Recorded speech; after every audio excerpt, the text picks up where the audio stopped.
The door opened, and my childhood friend, Scott, along with his wife, Sarah, entered with big smiles on their faces. I looked at the happy couple and sincerely blessed Scott, who had always been there to support me. My name is Ethan, 28 years old. Today, I'm attending the wedding of Scott, a close friend I've known since we were kids. I've had a limp ever since I was diagnosed with Perthes disease as a child. Perthes disease is a condition where a part of the hip bone dies off, and I was diagnosed when I was 12.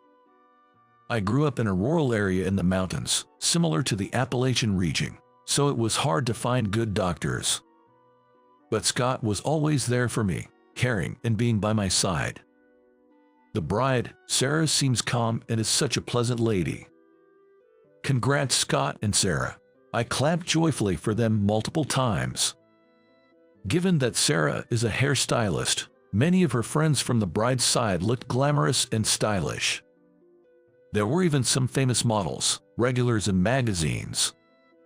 Even the groom's buddies seemed quite excited about that. I was focused on Scott's wedding, but some even left their seats to ask those models for photos.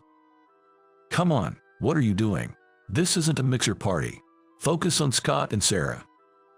Though I was irritated, I didn't have the courage to reprimand them. Because when I get up limping, people usually give me a strange look due to my limp. I've gotten used to it, but it's still not a good feeling. The most challenging thing since I was diagnosed with Perthes disease was obstructing others because of my slow walking pace. Being stared at or getting annoyed looks from strangers is an everyday occurrence. Some were rude, getting mad at me for no reason, causing endless troubles. So, being in a crowd, like today, is where I'm most nervous and is something I really dislike. But for Scott, my dear friend, I traveled using unfamiliar trains to be here. So, I was extremely careful not to get in the way of those taking photos and making a fuss. The ceremony ended without a hitch under the clear blue sky. Scott and Sarah, with big smiles on their faces, were showered with colorful flower petals. The flower shower had begun. I was on the church stairs, holding petals, saying congratulations to them with all my heart. The flower shower ended peacefully, but when I was about to go down the stairs, I expected it, but something unfortunate happened. Someone shouted from behind, "Hurry up, you're too slow." As expected, an impatient woman's voice echoed. To be honest, stairs are the most challenging thing for me with my limp. I can't go down quickly, but I try my best not to inconvenience everyone. I felt like I was a burden again. My euphoria from celebrating Scott just moments ago vanished instantly. When things like this happen, apologizing is the only option. I've learned this the hard way in my life. I quickly moved to the side of the stairs, holding the railing, saying, "I'm so sorry, please, go ahead." I gestured them to pass by. I thought that was that. But then, that comment was very rude. An elegant middle-aged woman, dressed sharply in what looked like a formal outfit, held my shaky hand. "Take your time and be careful," she said, accompanying me down the stairs. I somehow managed to get to the bottom floor and said, "Thank you so much, you truly saved me." Hearing this, the woman slowly shook her head. Then, she lowered her head to me and said, "I should be the one apologizing. The person who made that comment earlier was likely one of our employees. I'm terribly sorry." To my surprise, she apologized. As I stood there in shock, the woman took out a business card from her bag and handed it to me. The card read, "Kathleen Smith, Salon Marie, owner." It turned out that the woman in the dress, Kathleen, was the owner of the hair salon and the aunt of Scott. The woman who had complained earlier appeared to be an employee at Kathleen's salon. To be honest, I wasn't too bothered by her earlier comments. Because I've been through similar experiences countless times, and I've always thought that if I let them hurt me, I'd be losing. So I candidly said, "Please don't worry about what happened earlier. It's true I was slow, and such incidents are common for me. More than that, Thank you for your concern. I opened up about my feelings and prepared to leave. Kathleen then sincerely said, "You are truly a humble and wonderful person. I wish my employees could learn from you." Her words somehow comforted me. After the wedding ceremony inside the church, I was rushing to the reception venue. Suddenly from behind I heard, "I'm really sorry about earlier. Are you all right?" I quickly turned around, and there was a woman holding a business card. Yes, it was the same woman who had shouted at me earlier. She looked to be in her early 20s, younger than me, with a bold makeup, giving a vibe of a typical young lady these days. Though I was taken aback, I reassured her with a smile. She probably got scolded by Kathleen and was trying to make amends. I neither had any anger towards her or any particular interest. After accepting her apology, just when I was about to leave the scene. "Wait, to make it up to you. Would you let me give you a free haircut next time?"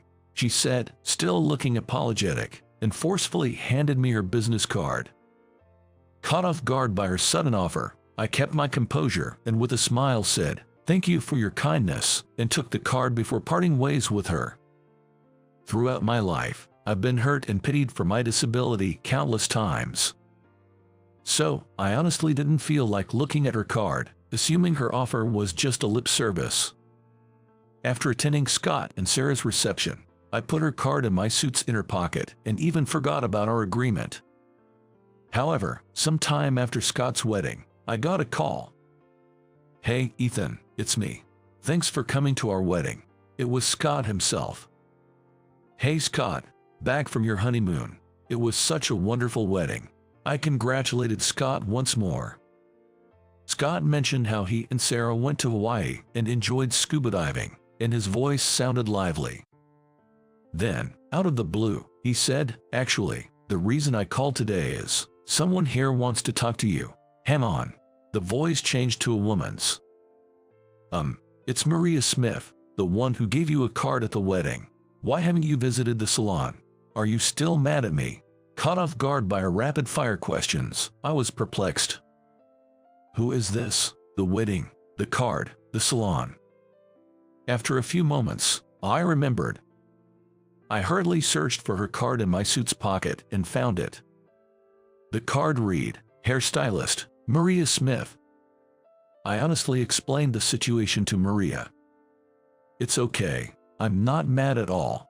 I just forgot about our appointment. I'm so sorry." Hearing my apology, Maria sounded genuinely relieved. "Got it. Just let me know when you're available. I promise to give you the best haircut as an apology." I was puzzled by her insistence, but I thought, why not, and made an appointment for a haircut.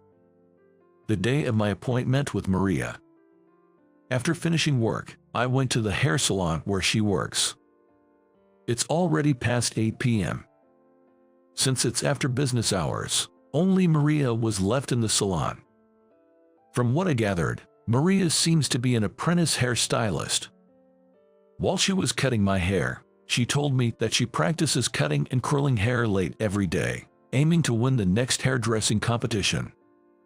But then, she paused and said, "My boss favors others and lets them participate in the contests. That's why I never get a chance. I'm still just an assistant, stuck washing hair." I began to resent the other staff members, and I couldn't enjoy my job as a hairstylist.